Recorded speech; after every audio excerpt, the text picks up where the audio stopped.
What is going on, everyone? Welcome back to the channel. Ooh, first install of 2020. Woo! Oh, exciting! So exciting. First one of the year. I'm excited. So we're gonna jump right into it. Today we're going to be installing this beautiful Torque Solutions Rear Diff Carrier. So, I mean, these aren't really necessary, or you don't have to do these. You really don't. But I'm a firm believer in swapping out mounts, bushings, everything to keep those components where they're supposed to be. So swapping over this Torque Solution one is going to be a lot better. Now, it doesn't contrast well against my hoodie, but as you can see, it is CNC aluminum with some press fit rubber bushings in. So, I mean, it looks nice. It feels solid. I think it's going to end up being a little bit lighter than the OEM one, but once we get the OEM one out, we'll compare it to this. I've already got the differential kind of supported with a jack right now, so that's going to be interesting to work around with getting this camera down there. But as always, we're going to be filming under the car, so it's always a little difficult to get the camera down there, but I will do my best to show you guys. There's literally only 4 bolts when it comes to taking these guys out. You've got one on each side, and then you've got 2 on the bottom right there, and it's going to just drop right out, new one drops right in. So with that, let's go over the rear differential carrier, the tools you're going to need to actually get this guy installed, and then we'll start pulling out the old one and comparing it to this new one and get this new guy in there. So as you can see, this is kind of everything that you need here. Also, you guys like this new camera angle? It's a lot better than looking over my shoulder when it comes to this stuff. But the rear differential carrier is pretty standard. So like I was saying, you got these 2 holes right here when it comes to installing it, and then you've also got the 2 mounting holes on the side. So this will be pretty easy to swap in and out. You're gonna need some grease to go ahead and grease up these bushings when you get it into the car, but that'll be pretty standard. I'd recommend some gloves so you don't destroy your fingers, a little bit of PB blaster so that way you can break some of those tough nuts loose. And then the only size socket you're gonna need for this is a 17 millimeter. So I have a variety of 17 millimeters here. I've got 2 impact ones, both different lengths, and then I've got a short stubby 17 as well. I also need a big delittler. I don't know what you guys call these. I call them big delittlers. A standard 3/8 ratchet, a breaker bar because some of those things are not going to want to come loose. And then lastly, just a standard 17 spanner, so that way we can go ahead and get all those bolts off properly. So with that, I mean, that's honestly all you really need. Under the car, you're going to need a jack, a wooden block. I'm using a 4x4 right now to support that rear differential. But that's really it.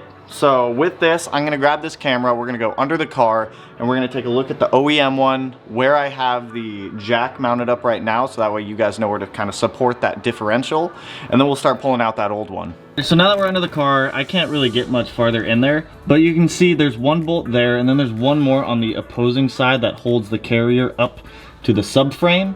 Now, as you can see right here, I've got this, just the jack with a wooden 4x4 up on the rear portion of the diff, the flat part.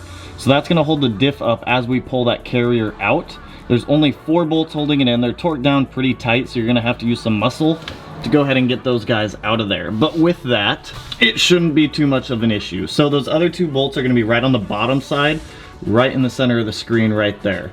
Those 2 bolts are also 17s. All the bolts holding this guy up are 17s, so it's not going to be too difficult to get it pulled out. But I'm going to go ahead and get this camera set up right behind me on a tripod. I'm going to wiggle down here, go ahead and pull those 4 bolts off, and we're going to get this guy out of the car, and then we'll compare it up to the Torque Solutions one to see the main differences.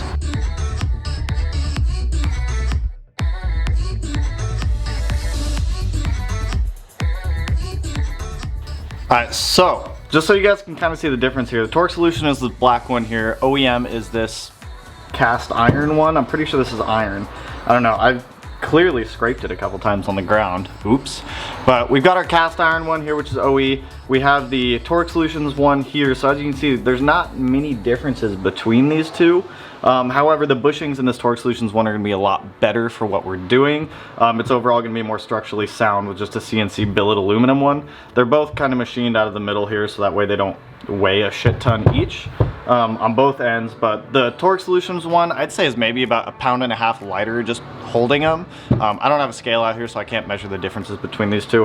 But I'm going to get this Torque Solutions one greased up. I'm going to get it put back in the car. Like I said, there's only 4 bolts that you got to take out. There's the 2 right here in the middle, and then these 2 on the ends. Yeah, very straightforward. I guess another difference you can kind of see here is this OEM one right here has some like groove slot dealios in the bushing, which allows it to flex.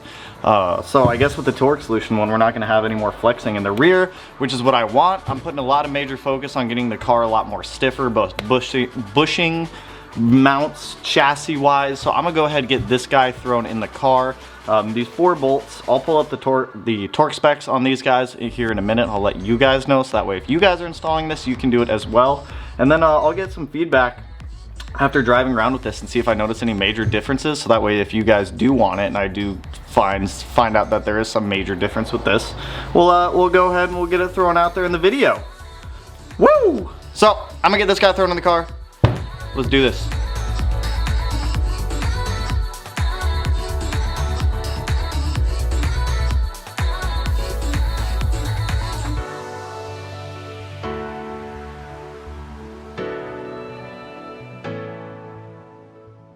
So as you guys can see, like right up there, there's the new rear differential carrier. So we got that 1 bolt on the left right there, that 1 bolt on the right, and then the 2 up there in the middle holding it up. I can't really get the camera any closer to this, but looking at it, it looks pretty good.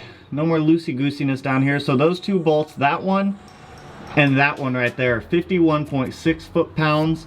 The other 2 on the other side of the carrier are also 51.6 foot-pounds. So what I'm gonna end up doing here, I'm gonna pull the car off the ramps here. We're gonna go for a little test drive and see if we can notice anything different with this. Now we're in the car, got everything put back together, car's back on the ground. We're gonna go for a test drive, see if we can notice anything different with that rear differential carrier on. I'm just gonna go down to the local coffee stand over here and grab myself a Red Bull. So, should be good.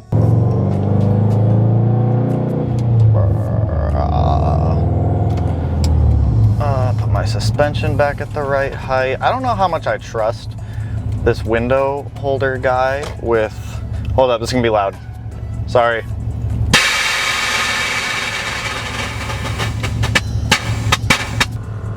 Compressors are good.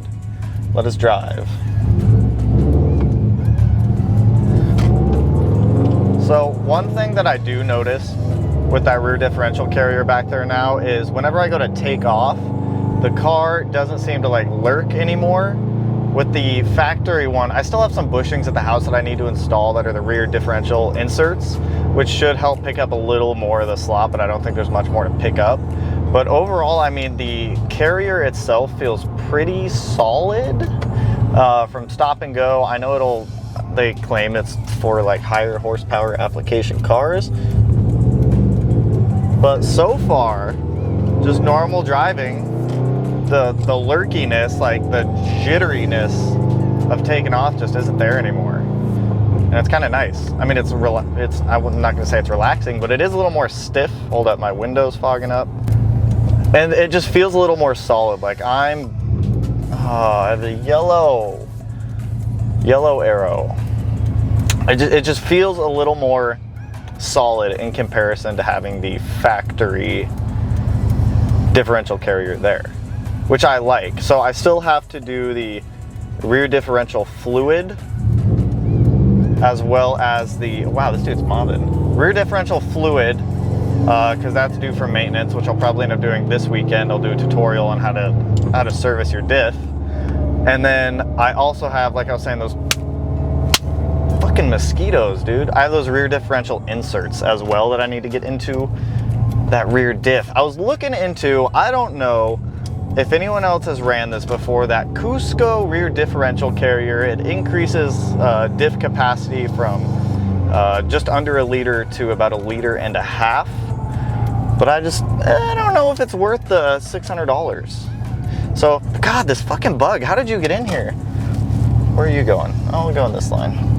So, I mean, if anybody has installed that rear diff cover before, let me know how you liked it. I've been looking into it. But I mean, overall, I'm pretty happy with that rear differential carrier. So one thing I do want to check to review is how the rear diff carrier holds up under some like decent load. So we're gonna give the car a little bit of beans here. Give it a little beans.